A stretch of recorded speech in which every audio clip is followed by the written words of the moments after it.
This is Red Fang. You're watching Loudwire.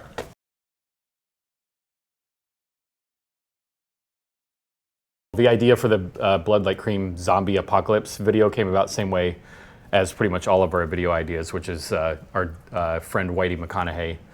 McConaughey? How do you say his name? He's a really good friend of ours that we don't know how to say his name. Whitey.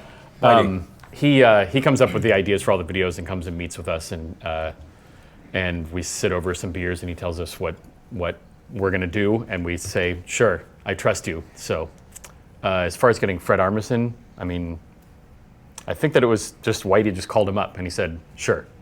I think it was easy. It was a lot easier than killing people. I think it helps that since Portlandia was in Portland and he was local at the time. Yeah, Portlandia had just finished shooting, I think, a day before they shot the scenes with him for our video. So. And he's nice. That was helpful. Exactly. He's willing to do it. Was good. Filming the video was the biggest production that we've ever done for any video. There was actually there was a crew, there was craft services, there was a makeup department, there was a wardrobe department. It was pretty overwhelming actually to walk in and see. Yeah, for sure. I didn't know why they were there. I was like, what are you doing here? So we're making a video, guys. But yeah, it was too many people. Really. Yeah, I mean, the first video was mostly just Whitey with his camera just following us around and doing whatever, he needed to do to get it done. So, but it was super fun. I mean, it was great to have. My dad flew out from Colorado to be an extra in it. He was one of the zombies. It was just great to have a bunch of friends who could all be participating in it, whereas a lot of the old videos were mostly just us. And so having being able to actually involve friends and people from Portland in the video was great.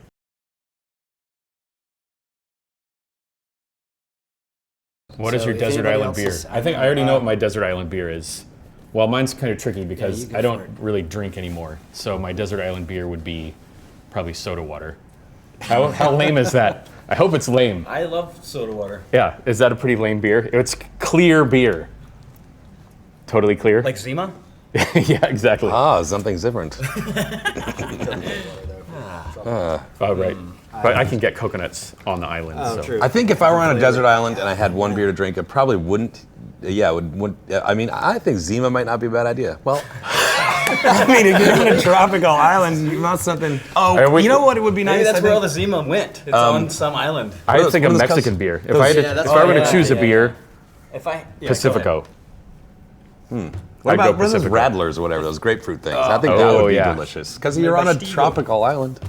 Oh, what? Stiegel. Stiegel. Make some Radlers. Yeah, Radler, I guess. There you go. And it's low alcohol. You don't get wasted because you dehydrate. Well, if you're stranded, you might want to get wasted. You might want to just die. Just say, forget it, you're alone. How many people are on this island? Just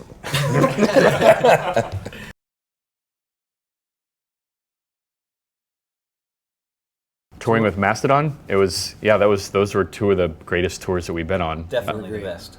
I don't know if they really offered us any particular words of advice, but by example, they were just really nice guys, really generous, really friendly, not divas at all. They're doing great, like getting nominated for Grammys and all that stuff, and doing awesome tours and on a huge tour bus. But they're still just really down to earth, really awesome guys. So just sort of by example, we maybe learned just don't be a jerk to people, even if you're have success. We were really jerky right before that. They really helped us a lot. They were great. They were awesome. That was really a great tour to be on with those guys. Let's do it again. Yeah. Mastodon.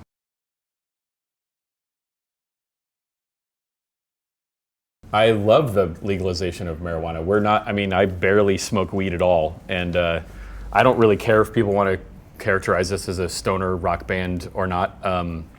I was actually in Denver on the day that that marijuana became, or that marijuana retail outlets first opened. I was just there on the first, and it was our goal to go out and just be one of the people who could buy whatever there when they opened, but we didn't make it out because we were too baked. That's not true, but it makes a good story.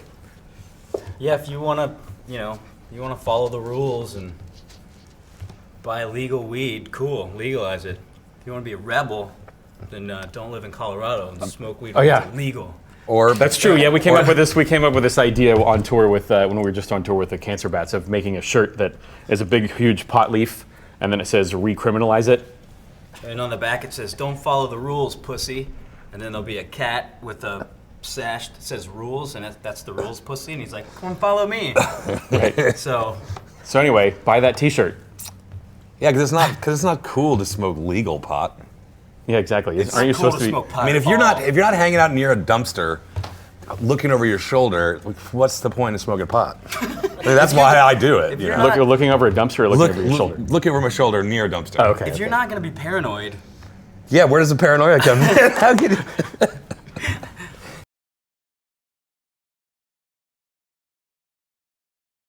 Now that we have this songwriting ball rolling, we want to just keep working on stuff. We were inspired at the end. There were some songs that we didn't get to finish for Whales and Leeches, and so we want to kind of keep working on those. And it was just we took too long in between writing periods when we worked on that one. We don't really work very well, I think, under pressure exactly. Or I mean, we got stuff done obviously, but it wasn't fun. So we just want to keep it a little bit more lighthearted. And you get rusty too, songwriting, or at least Yeah. I did. I mean, it just the idea of coming up with something from scratch feels weird after 2 years. You're like, Yeah. well, how do you write a song? Well, you pick two notes and you put them together, I guess. But then it gets, then once you're doing it, you're like, oh yeah, it's not. Yeah, that it's big of more a deal. notes. And then also we don't really write while we're on the road because we don't really have a situation. We're not in a big tour bus or whatever, so we can't really sit there with guitars. But we're trying to make that more of our time on the road, actually writing songs. So just to kind of keep it so we can perpetually be writing songs instead of only writing at home. So we just try to stay active with songwriting. yeah, I've been really enjoying the Loose jams. these creative blasts that we've been having lately. Tasty jams coming, kids. Watch out.